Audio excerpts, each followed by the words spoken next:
Hello everyone, welcome back to my channel study special education. So आज का हमारा topic है अर्ली आइडेंटिफिकेशन एंड इंटरवेंशन। ये one of the most important topic है आपके exam के पर्सपेक्टिव से। So let's start.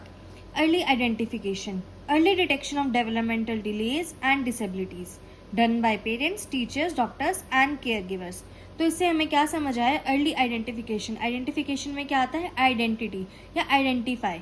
तो जब हम किसी चीज़ को आइडेंटिफाई करते हैं तो हम इसमें किसको आइडेंटिफाई करेंगे? बच्चे के अंदर जो जो डेवलपमेंटल डिलेज हैं या जो डिसेबिलिटीज़ हैं, हम उसको आइडेंटिफाई करेंगे। हम कैसे आइडेंटिफाई करेंगे?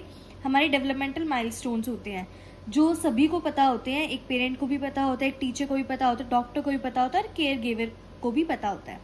सो पेरेंट कैसे आइडेंटिफाई करेगा कि उनका बच्चा 2 साल का हो चुका है एंड वो बात नहीं करता किसी से, वो बहुत शाय फील करता है या उसकी स्पीच अभी डेवलप नहीं हुई है। तो ये क्या हो गया? ये एक डेवलपमेंटल माइलस्टोन हो गया एंड ये पेरेंट ने आइडेंटिफाई करा कि मेरे बच्चे में ये प्रॉब्लम है, तो उसको डेवलपमेंटल डिले है या डिसेबिलिटी है। तो इससे पेरेंट ने क्या करा? उस बच्चे का अर्ली आइडेंटिफिकेशन कर लिया।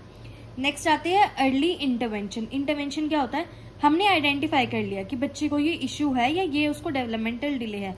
उसके बाद हम क्या करेंगे? हम उसका इंटरवेंशन प्लान करेंगे एंड जितना जल्दी हम इंटरवेंशन प्लान करेंगे उतनी ही जल्दी बच्चा डेवलप करेगा एंड अपने गोल्स को रीच करेगा। सो इसमें पहले क्या आएगा? Service provided early to reduce developmental delays. इसमें हम सर्विस प्रोवाइड करेंगे, जितना जल्दी हो सके हम उतनी जल्दी सर्विस प्रोवाइड करेंगे जिससे जो भी डेवलपमेंटल डिलेज है वो रिड्यूस हो जाए। Next, age group between birth to 6 years. जब बच्चा पैदा होता है उसके 6 साल तक, मतलब ये अर्ली इंटरवेंशन का एज ग्रुप का क्राइटेरिया है, that is from birth to 6 years.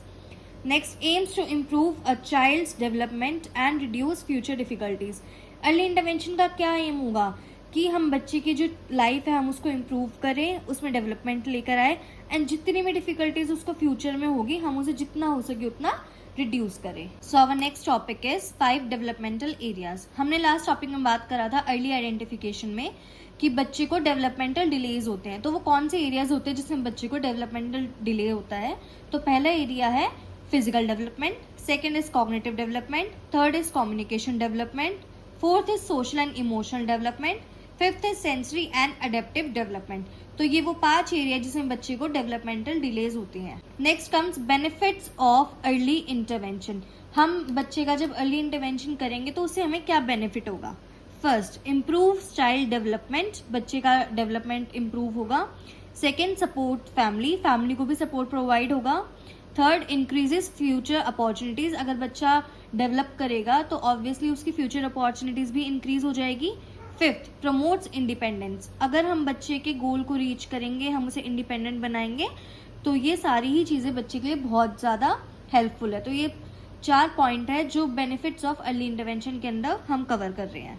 Types of early intervention models, इस टॉपिक में हम डिस्कस करेंगे कि अर्ली इंटरवेंशन के कितने मॉडल्स हैं। In total we have 3 models of early intervention. First is home based model. Home based model, आप इसको, इसके नाम से आपको समझ आ रहा है कि होम बेस्ड मतलब अर्ली इंटरवेंशन कहाँ दिया जाएगा? होम पे, बच्चे के घर पे दिया जाएगा। सो लोकेशन में क्या आएगा? Training happens directly at child's home, जो ट्रेनिंग होगी वो बच्चे के घर पे ही होगी। इसका की पर्सन कौन रहेगा? कौन इसको कंडक्ट करेगा? होम विजिटर आएगा जो घर पे हेल्प करेगा बच्चे की ट्रेनिंग में एंड वो काउंसिल करेगा एंड हेल्प करेगा पेरेंट्स को कि आप ये एक्टिविटी इन फ्यूचर करवा सकते हैं। Next, best for rural areas with no access to day care. ये उन एरियाज में सबसे ज़्यादा बेनिफिशियल है, जैसे रूरल एरियाज, गांव के एरियाज, विलेजेस जहाँ पे एक्सेस नहीं है डे केयर के लिए। एडवांटेज क्या है इसकी? Natural home environment is provided, इससे बच्चे को नेचुरल होम इन्वायरमेंट प्रोवाइड होता है। मोर पेरेंट इन्वॉल्वमेंट, इसमें पेरेंट ज़्यादा इन्वॉल्व होगा एंड वो इन फ्यूचर भी वो सेम एक्टिविटीज़ बच्चे के साथ कंडक्ट कर सकता है। इसमें डिसएडवांटेज क्या रहेगा? लिमिटेड पीयर इंटरेक्शन, अब बच्चा घर पे ही सब कुछ सीख रहा है तो ऑब्वियसली वो जो उसके फ्रेंड्स है या जो उसके पीयर है उनसे इंटरेक्ट नहीं करेगा, तो इसकी ये डिसएडवांटेज है कि इसमें लिमिटेड पीयर इंटरेक्शन होगा एंड पेरेंट्स के ऊपर ज़्यादा लोड पड़ जाता है क्योंकि सब कुछ पेरेंट को ही कंडक्ट करवाना पड़ता है in future. So our second type of model is centre based model. इसके नेम से ही आपको पता चल रहा है कि ये इंटरवेंशन कहाँ दिया जाएगा? सेंटर पे दिया जाएगा। तो इसकी लोकेशन क्या रहेंगी? Hospital, special day care and training centres. Next, इसका प्रोसेस क्या रहेगा? Parent will bring child to the centre for training, parent बच्चे को लेके जाएगा सेंटर पे ट्रेनिंग के लिए। इसके एडवांटेज क्या है? चाइल्ड इंटरैक्ट विद पीयर, इसमें बच्चा अपने पीयर्स के साथ इंटरैक्ट करेगा। What is the disadvantage? Transportation की cost, less parent involvement and expensive to run, इसमें ट्रांसपोर्टेशन की भी कॉस्ट होगी, पेरेंट ज़्यादा इन्वॉल्व भी नहीं हो पाएगा अपने बच्चे के साथ, and in short it is expensive to run. So our third and last type of model is eclectic based model. Eclectic based model home based and center based model का combination होता है. So its definition is combination of home based plus center based strategies. इसमें home based strategies भी follow होंगी and center based strategies भी follow होंगी. इसका process क्या रहेगा? Initial training at center, parents follow it up at home, मतलब starting की जो ट्रेनिंग रहेगी वो सेंटर पे रहेगी, उसके बाद पेरेंट्स उसको घर पे फॉलो करेंगे। Review, staff will review child's progress periodically at centre, जो स्टाफ है वो चाइल्ड की प्रोग्रेस को पीरियोडिकली मॉनिटर करेगा एट द सेंटर। इसके एडवांटेज क्या है? Balances specialist input with natural home environment, इसके अंदर क्या है कि इसमें आप स्पेशलिस्ट से भी इनपुट ले रहे हैं एंड आप उसके साथ साथ अपना नेचुरल होम एनवायरनमेंट भी मेंटेन कर रहे हैं, बैलेंस कर रहे हैं। So according to me it is one of the best intervention model.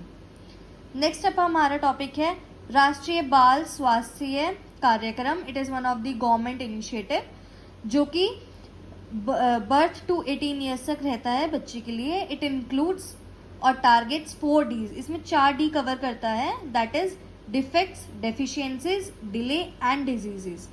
Next is Disha. It is also an early intervention scheme for autism, CP, MR and MD. So ये दोनों जो organizations हैं या जो initiative है government की side से, it is for early intervention of the children. ये 0 से 18 years तक के लिए है and Disha is for children with autism, CP, MR and MD. That's it from my side. I hope आपको early intervention and identification clear हो गया होगा. Thank you so much.